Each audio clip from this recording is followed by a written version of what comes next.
Vinaverova književna republika, avangardistkinje i portret prethodnice Draga Dejanović, tri su dela naše sugrađanke doktorke Žarke Svirčev, koja je od septembra ove godine postala naučna saradnica Instituta za književnost i umetnost u Beogradu. Iako je ova tri dela objavila u roku od svega godinu dana, na njima je radila nekoliko godina. Svirčev se kao naučna radnica bavila istorijom i teorijom književnosti, proučavala je srpsku avangardnu književnost, rodne studije, studije periodike, a iza sebe ima više od 50 bibliografskih jedinica, među kojima su 4 monografije, veliki broj naučnih radova, prikaza eseja, kritika, polemika. Ona se podrobno bavila ženskom književnošću i izuzetnim autorkama koje su marginalizovane. Položaj žena u srpskoj književnosti je od uvek bio ambivalentan. Sa jedne strane postoji izuzetno bogata, raznovrsna, kontinuirana ženska književna tradicija, dakle izuzetne autorke koje skoro 2 veka pišu na srpskom i varijantama srpskog jezika, a sa druge strane evidentno je kako nekada, tako i danas njihovo odsustvo iz kanona, iz školskih programa, pa i generalno iz neke kulture sećanja, dakle tendencijozno se i kontinuirano marginalizuju.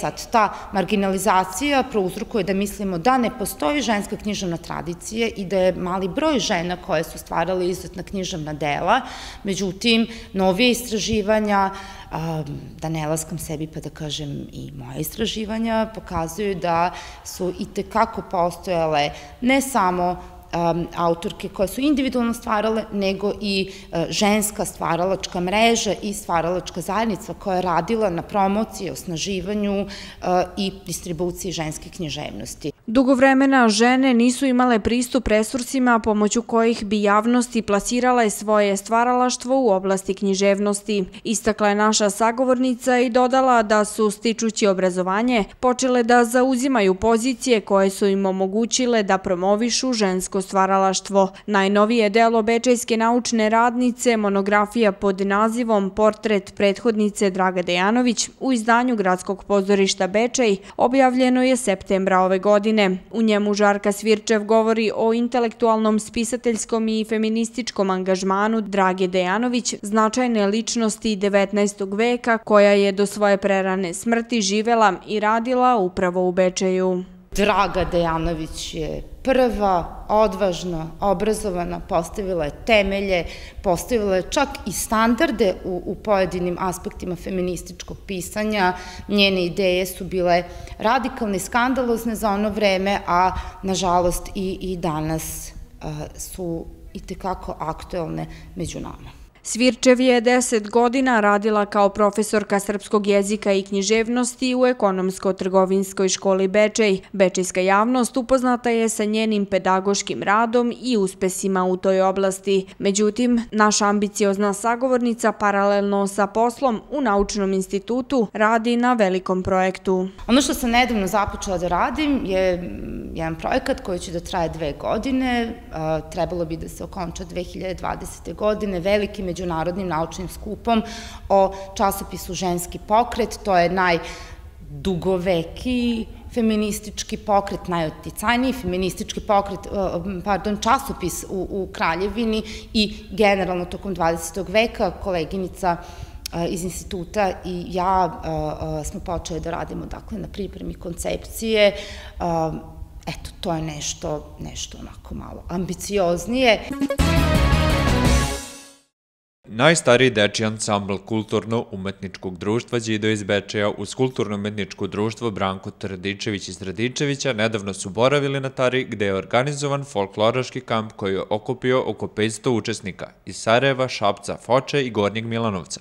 Zahvaljujući našoj lokalnoj samoupravi mi smo mogli da nagradimo tu decu, da realizujemo taj projekat jer su nas oni finansijski podržali i naša deca su se tu družila, učestvovala u raznoraznim aktivnostima, ne samo folklornog tipa, nego takmičarskog, u raznim nekim starim srpskim disciplinama, ali imali smo i priliku da u okviru dela druženja Ja imam talenat pokažemo svoje igračko i pevačko umeće i to što su naša deca bila apsolutno najzapaženije i veoma smo ponosni na njih i zbog pohvala i prvih nagrada koji su dobili za najbolju koreografiju, za najbolju pevačku grupu. Bilo su mi najlepše žurke koje su bile uveče i hrana je bila odlična i sve je bilo odlično. A što se tiče folklornih radionica? Pa tu smo igrali mačvu, šumadiju, vlaško i tako. Jesi naučio nešto novo? Pa da, Kako je bilo druženje i društvo? odlično sve je bilo, stvarno super. A što si se ti odlučio da se baviš folklorom? Pa jednostavno tu je bio moj ujka koji me inspirisao i on ide sad, trenutno je rukovodioc orkestra i ja sam zbog njega htjela da idem. Bilo mi jako lepo i bilo mi najzanimljivije što smo upoznali neke nove drugare i što smo provodili puno lepog vremena, što smo šetali po prirodi. A što se tiče folklornih radionica? Da, igrali smo mačvu i šumadiju i drugima smo i predstavljali naš put. Pored Tare, đidovci su 10. novembra u Novom Sadu učestvovali u nadigravanju i obeležavanju Svetskog dana srpskog kola, uvrštenog u UNESCO-vu listu svetske nematerijalne kulturne baštine, kao i na prestižnom revijalnom festivalu Zlatnih ansambala, gde su 10. godinu za redom rame uz rame s renomiranim ansamblima Republike Srbije održali zajednički koncert u organizaciji folklornog ansambla Vila iz Novog Sada. Tu je učestvovalo 10 najkvalitetnijih društava u Srbiji.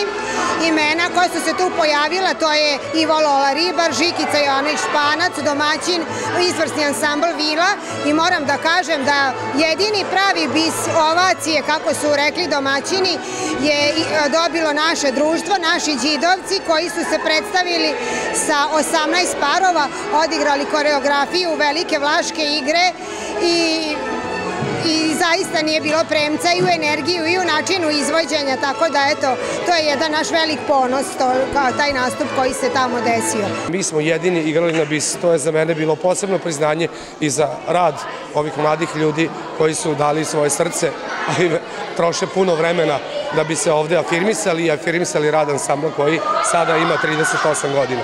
Nakon putovanja i gostovanja po Srbiji, đidovci se spremaju i za mnoga domaćinstva, pa je tako prvi predstojeći događaj u kalendaru rezervisan već za 29. decembar, kada će u velikoj sali gradskog pozorišta održati tradicionalni novogodišnji koncert, gde će se publici predstaviti sve grupe i svi uzrasti, počev od folklornog zabavišta pa do penzionerske grupe. Ovaj koncert radimo čisto da zadovoljimo našu stalnu publiku, ovu decu koja nemaju baš mnogo prilike da nastupe, a po meni imaju puno vrednosti, puno kvaliteta i oni predstavljaju u stvari našu budućnost. Mi radimo, insistiramo na tome da se stalno poboljšava i razvija rad sa decom, to ćete uglavnom i videti, što je najvažnije. Polako se ostvaruje moja vizija da uključujem bivše članove koji su obrazovani, koji posjeduju talenat i znanje za ovaj posao. Jedan od najvećih događaja za narednu godinu organizacije đida jeste svakako Međunarodni festival Bečej Folk Fest. Rade se već pripreme za festival. Nadamo se da ćemo kao i do sada uz partnerstvo s lokalnom samoupravom organizovati 4. Međunarodni festival folklora. Bečej Folk Fest za koji već imamo grupa i grupa koje se nude iz Rusije, Gruzije, Egipta, Indije, Irske, Meksika, Italije, Češke. I sad mi smo u situaciji da pravimo neki odabir i to je sada prijatan, ali i težak posao. Nekoga ne možemo ugostiti.